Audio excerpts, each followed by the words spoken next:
क्रियाकलाप दिए थे बनाने के लिए, जिसमें अपने से वस्तुओं का नाम लिखना था और उसको बताना था कि कौन प्राकृतिक है और कौन कृत्रिम है। अब आगे हम लोग आज पढ़ेंगे संश्लिष्ट रेशे क्या है।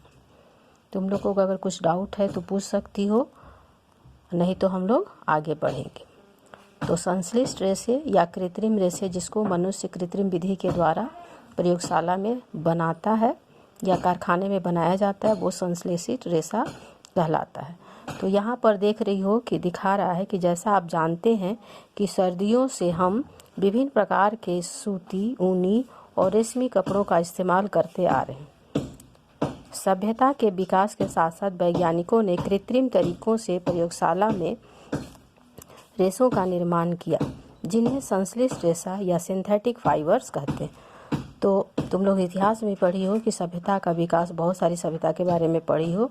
तो सभ्यता के विकास के साथ साथ वैज्ञानिक लोग जो है कृत्रिम तरीके से आर्टिफिशियल विधि के द्वारा प्रयोगशाला में तरह तरह के रेशे का निर्माण किए, जिन रेशों को हम लोग संश्लिष्ट रेशे या सिंथेटिक फाइबर्स कहते हैं। संश्लिष्ट रेशा जो है छोटी इकाइयों को जोड़कर बनाई गई एक श्रृंखला है। इसको अंडरलाइन कर लेना। छोटी इकाई मतलब एक इकाई को, वो बहुत छोटी है, उसको जोड़ कर एक मोती के माला जैसा रचना तैयार किया जाता है, जिसको हम लोग श्रृंखला भी कहते हैं। यहाँ पर दिया है कि मोतियों के द्वारा निर्मित माला में एक संपूर्ण या समरूप पैटर्न होता है। मतलब अगर हम मोती को जोड़ कर एक माला तैयार करें तो उस माले में एक ही तरह का पैटर्न रहता है, एक ही तरह का डिजाइन रहता है। इस प्रकार अगर हम कागज और क्लिप या पेपर क्लिप को जोड़ कर एक लंबी श्रृंखला भी हम बना सकते हैं।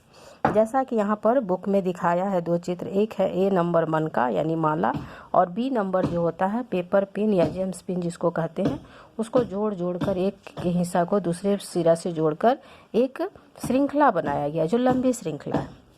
तो इसमें इकाई जो है, मतलब जो इकाई है वो एक ही तरह का है और उसको जोड़ कर बनाया गया है। अब हम लोग देख रहे हैं कि इन दोनों चित्रों में क्या समानता है।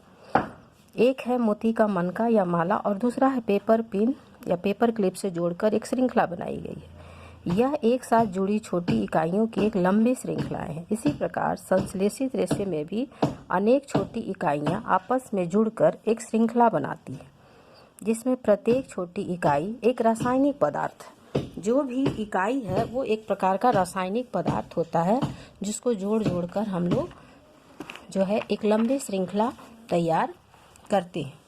तो यहाँ पर दिया है कि इस प्रकार अनेक छोटी इकाइयाँ मिलकर एक बड़ी श्रृंखला या बड़ी एकल इकाई बनाती है, जिसे हम लोग बहुलक या पॉलीमर कहते हैं। तो अभी हम लोग देखें कि जो रेशा है संश्लिष्ट रेशा, वो एक ही तरह की इकाई को जोड़ कर एक लंबी श्रृंखला तैयार किया गया है। और उसी प्रकार अनेक छोटी इकाई, मतलब इकाई जो है बहुत छोटी है और अनेक है, एक से ज़्यादा है, और एक बड़ी एकल इकाई बनाती है, जिसे बहुलक या पॉलीमर कहते हैं। पॉलीमर जो है ये दो शब्द से बना है। पॉली का मतलब होता है बहुत और मर का मतलब होता है दोहराई गई या अर्धभाग जो है वो इकाई। तो मर, पॉलीमर, जिसको हिंदी में बहुलक कहते हैं। बहु मतलब अनेक, लक मतलब इकाई। तो एक ही इकाई को जोड़ कर मतलब हम लोग उसको दोहराते हैं। बहुलक का मतलब होता है कि बहुत सारी इकाइयों को दोहराया जाता है, रिपीट किया जाता है, और उससे जो पदार्थ बनता है उसको हम लोग संश्लेषित रेशा या बहुलक कहते हैं। तो हमारे दैनिक जीवन में उपयोगी अनेक बहुलक हैं, जैसे पॉलीथीन, पॉलिस्टर, नायलॉन, ये सब, संश्लिष्ट रबर, ये सब जो है हमारे दैनिक जीवन में उपयोग किए जाने वाला बहुलक है, मतलब पॉलीमर है। मतलब एक ही इकाई को जोड़ कर एक ही इकाई को, छोटी इकाई को अनेक रूप में जोड़कर और बनाया गया है। बहु का मतलब ही होता है अनेक और लक मतलब इकाई। तो हम लोग देख लिए कि संश्लिष्ट रेशे या संश्लेषित रेशे जो हैं वो एक ही इकाई को अनेक बार जोड़कर एक लंबी श्रृंखला तैयार किया जाता है, जिसको बहुलक भी कहा जाता है। और उसका कई उदाहरण हम लोग देख रहे हैं, पॉलीथीन, पॉलिस्टर, नायलॉन, संश्लिष्ट रबर। तो बहुलक जो है प्रकृति में पाया जाता है। प्रकृति में पाया जाता है। जैसे कपास एक बहुलक है जिसे सेलुलोज कहते हैं। सेलुलोज बड़ी संख्या में ग्लूकोज इकाइयों से बना होता है। तो हम लोग देख रहे हैं कि प्रकृति में भी बहुलक पाया जाता है, जिसका उदाहरण हम लोग देख रहे हैं कपास या कॉटन। और ये सेलुलोज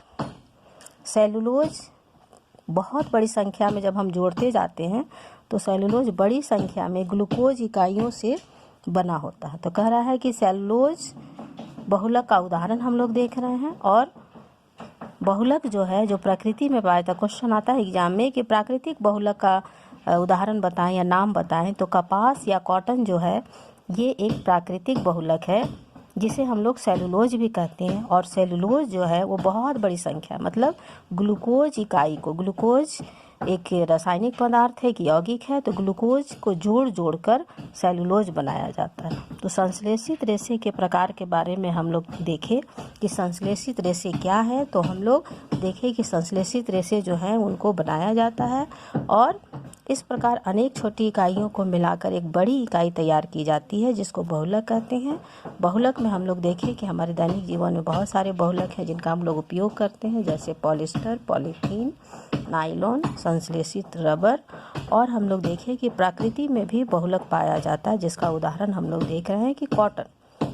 और कॉटन जो है वो सेलुलोज जिसको कहते हैं, और सेलुलोज जो है बहुत बड़ी संख्या में जब ग्लूकोज को जोड़ते हैं तो सेलुलोज तैयार होता है। और सेलुलोज ही एक प्रकार का बहुलक का उदाहरण है और ये प्राकृतिक बहुलक है।